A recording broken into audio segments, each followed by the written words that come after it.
e huaj që gjenden në Shkup po ndjekin me shqetësim zhvillimet e orëve të fundit në Maqedoni. Ata kanë përthirrje për qetësimin e situatës dhe shmangjen e akteve të dhunës dhe retorikave nxitse.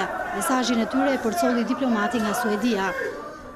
This is totally unacceptable. Ndjekim situatën që po ndodh në Kuvend. Kjo është e papranueshme. Ftojmë për përmbajtje nga dhuna. Këto janë lajme shqetësuese.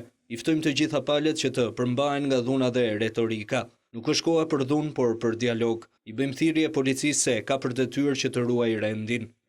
Një reagim ka mbërritur edhe nga komisioneri për zgjerimin në Bashkimin Evropian Johannes Hahn.